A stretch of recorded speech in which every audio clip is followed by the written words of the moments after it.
but also there's news on a big event coming up in months to come, and it's a good afternoon to Greg Miles. Good afternoon, Drew, and good afternoon, everyone. Yes, weights came out for the Melbourne Cup this morning. The race is still 3 months away, but that's something that certainly adds to the mystery and intrigue of the race. And it seems certain that At Talac's win last year has had an impact overseas. The Arabian-owned At Talac did much to heighten awareness of the Melbourne Cup internationally, so much so that this year 5 of the top 10 weighted horses are from the Northern Hemisphere. The English stayer Longboat, winner of the Ascot Gold Cup, is top weight with 59. Our Waverley Star and the American Rivlier are second top weights with 57, but both are unlikely to start. Rosedale, which has won races in England and America and is already quarantining in Australia, has been weighted on 56, equal with Bart Cummings' trump card Mr Lamondi, winner of the Adelaide and Caulfield Cups. Mr Lamondi is the early Cup favourite. The New Zealander Field Dancer has 55.5, but is more likely to contest the Caulfield Cup.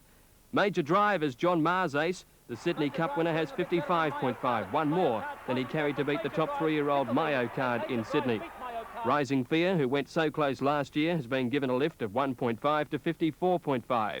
The top-weighted 4-year-olds are Fair Sir and Jondre, both originally hailing from the West. Handicapper Jim Bowler says this year's field is very strong. When you see horses of the calibre of Longboat, plus the American contingent, allied with our own horses, it's a very strong nomination. Jim, at this stage of the battle, you know the form of the Melbourne Cup horses far better than anybody else in Australia. What are the horses that have taken your eye? Well, again, I go back to those 4-year-olds of this coming season, the likes of our Palliser, the New Zealand horse, who looked very good in Sydney in the autumn, as did Ring Joe, those horses. And, of course, you can't underestimate the 5-year-olds, such as Rising Fear, who went so close in last year's Cup. Well, it was the last meeting of the season out at Moonee Valley yesterday, and only one favourite managed to score. The first on the card was the hurdle, and Nymphus was sent out favoured way. Here's the second last now. Sir Pike the leader, and Nymphus has fallen. Nymphus has fallen at the second last hurdle, and that leaves Sir Pike with an unassailable lead, you'd think, although down the line is trying his heart out in second, placing 8 lengths away. Then a similar break to Bell Landy moving up to Celebrity Bow, and then Cold Turkey in return again, but Sir Pike swings for home with 1 hurdle left to go. He's 8 lengths clear from down the line, and then Celebrity Bow. Sir Pike comes to the last. He's took off early and dragged his hind legs through it slightly, but he's in no danger, and Sir Pike goes on to win by about 10 lengths to down the line. 10 lengths away third is Celebrity Bow. Nymphus and Pagliacci fell and set up an easy win for Sir Pike, which led most of the way. Atlantic Prince was 7-4 in the second. Very deep when they swing for home. And the leader, High Tambo, is going to straighten up more than a length now to Stylish Hope. Atlantic Prince back on the inside, and then came Young Regent in the straight, 100 metres to go. High Tambo, the leader from Atlantic Prince. Stylish Hope, and they're followed by Young Regent. There's many chances here. High Tambo still in front near the line. Lord Lonsdale flying, but High Tambo's won it. Lord Lonsdale's run second. I'd say Atlantic Prince third.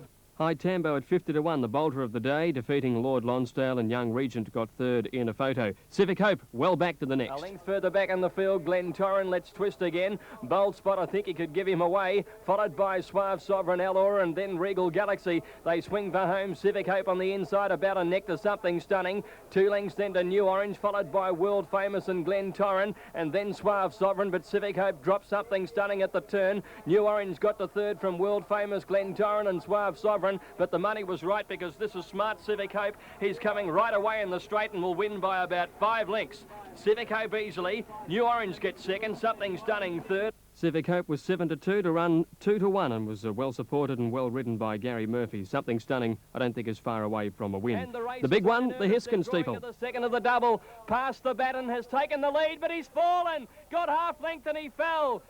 Past the baton's gone, and Bush General left with a big lead. Mr. Mintz lost the rider. Mr. Mintz lost the rider in an incident at the second of the double there, so he's had no luck. They draw down to the side now. Bush General left with a big lead as he jumps the third last one. About 8 lengths clear from Southerly Drift, a long break, Mr. Scrooge, and then Arabian Myth and Cozzy Kid. 2 fences left to jump, only 2 in it. Bush General getting tired. Southerly Drift is the big challenger. Here's the second last now, and oh, he's dragged his legs through it, Bush General. Southerly Drift has raced to him. About 10 lengths further back, Mr. Scrooge, and then came Arabian Myth, followed by Roger and out and back behind him, then Chosen Gift, Cosy Kid and Magna. But coming around the home turn, Bush General, his heart's very big. He's giving plenty when they swing for home. Southerly Drifters trying hard to reach him. In the straight now, one fence remains. Bush General tackled by Southerly Drift. They draw to the last. Bush General's found something. Southerly Drift can't reach him. Bush General, he's finding plenty. He's running about, but he's going to win it. Bush General first. Southerly Drifters second. Mr. Scrooge has run third. A thrilling race, and Bush General, the novice chaser, led for most of the journey, and that took Nick Harnett to 10 wins for the season, took out the jumps title. Well before the turn. Then all of opposition and Hepburn running on from Mandator.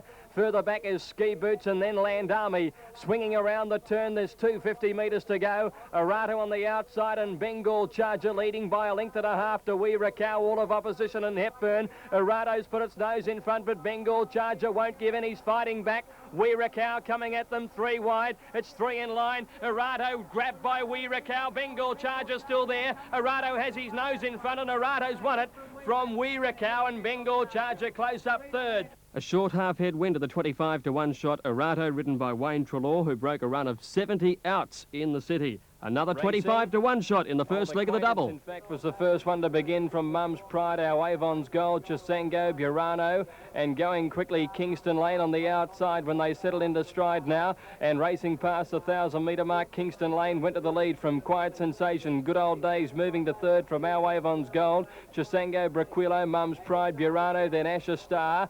They're followed further back in the field by Old Acquaintance, which drifted back a bit from Gourmet Prince, and then well back in the field Exact and Gold Console swinging down the side, and here Quiet Sensation in the centre, and Kingston Lane are the 2 leaders. Moving up into third placing is Good Old Days the outside from Mum's Pride, and then our Avon's Gold. Chisango hard ridden. Next is Braquilo. Next Asher Star, followed by Burano, Gourmet Prince, and then Old Acquaintance, Gold Consoles and Exact. Running to the turn, 300 to go, and Good Old Days moved up on the outside to take the lead now from Quiet Sensation. Mum's Pride over on the outside. Next Kingston Lane, Braquilo, and then came Asher Star and Gold Consoles. Good Old Days first for home from Quiet Sensation, Kingston Lane, Braquilo and Gourmet Prince getting up on the inside. Gold Consoles swapping them out wide. Gold Consoles race to the lead out wide from Braquilo and Gourmet Prince. They hit the line and Gold Consoles has won it. Gold Consoles beat either Braquilo or Gourmet Prince. That the first leg of a double for Darren Triantafilou, 25 to 1 shot Gold Consoles, and it was a dead heat for third. In the next, Jatova was sent out even money favourite. When they swept past the 400, Iambic Fontaine going up to challenge. Just behind them then is Prince Royale when they swing for home. Jatova's got into a good place before the bend, and then Cossey's Kingdom and Recap around the turn. Iambic just the leader from Fontaine. Prince Royale the centre. Jatova's coming 4 wide, and then Recap and Cossey's Kingdom. Iambic tackled now by Jatova, who swept to the lead. Recap out after it. Recap's getting to Jatova with 50 metres to go. Jatova and Recap goes home the best and wins by half a head. Recap from Jatova, and third is Prince Royale. Well, Recap atoned for an unlucky second at Sandown with a good win at 9 to 2 at the Valley yesterday. Well, the second leg of the daily double, Even True is the favourite. Caught them reasonably. Just after the jump, Little Libby dropped back a bit, and first out as Miss Pendlebury from Joyful Bell at Even True began quickly near the inside, and they lead from Sheer Wonder, and just behind them Rock and Rhythm, Opaque Gem. Then came moving up on the outside is Pip's Day, followed then by Cammy, which is caught very wide, and then Miss Munda. Further back in the field, Dixie Zephyr, and getting through on the inside, Carini, and then came Little Libby and Karonga Miss. Down the side, Miss Pendlebury on the outside, and Even True, the leaders from Joyful Bell. Sheer Wonder moving up to be fourth, and about 3 lengths behind them, Opaque Gem. Then Rock and Rhythm, and Cammy's never been on the course. Further back, Miss Munda.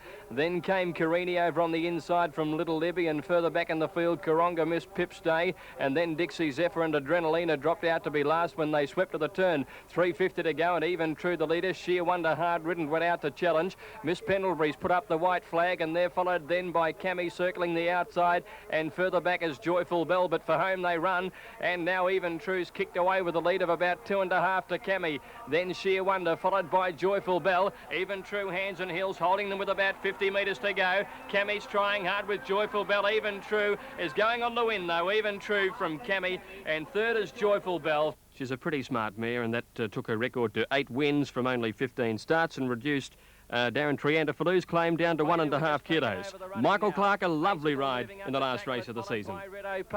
JPEX off the track, and then Peter's Yacht. Further back is Fuego running on, and dropping out is Samuel. On the turn now, 200 to go. Bailiwick's very hard ridden, tackled by Acicle. Red Opaque out after Acicle, and then Peter's Yacht and Fuego. Acicle on the outside. Bailiwick's not done with. He's fought back, and then Red Opaque. Bailiwick and Acicle, they're racing tight together. Nothing between them. Red Opaque coming at the pair of them. Bailiwick's desperately ridden. He's got home. Bailiwick's won it by a neck to Acicle. Just third on the outside was Red Opaque from Peter's Yacht. Yes, a top ride by Michael Clark on Bailiwick took him to 85 wins for the season, defeating Acicle and Red Opaque. And the yesterday paid $1,815.50. The Quadrella returned $2,366.75. The Daily Double paid $68.20. In Sydney, the Quaddie paid $1,555.15, and the Daily Double paid, for the numbers 4 and 7, $59.25. Well, that's all in racing, and next Saturday the racing will be at Sandown Park. And Drew, we've got a special guest presenter coming in next Sunday. Do you know who it's going to be? I've got a rough idea. You? Yeah, I heard that. Because you're going to Darwin? Yes, Have Cup a Day. nice time in the heat. I'll do that. No worries about that. When's the Cup up there? It's actually tomorrow week. Cup up there worth $50,000. So Giacchi's up there already. Lenny Moorn's going to be there. Michael Clark, all the top boys. Are you calling? I'll be doing a little bit of work, yeah, but very little. Good on you. Well, enjoy. I'll do it. See you back in a couple of weeks. Good on you. Good on you, Greg. Greg Miles with our coverage of racing, and Drew Morford will be your racing host next week. That'll be most interesting. You won't want to miss that, because with what I know about horses, however, I'll do my very best. Mark, the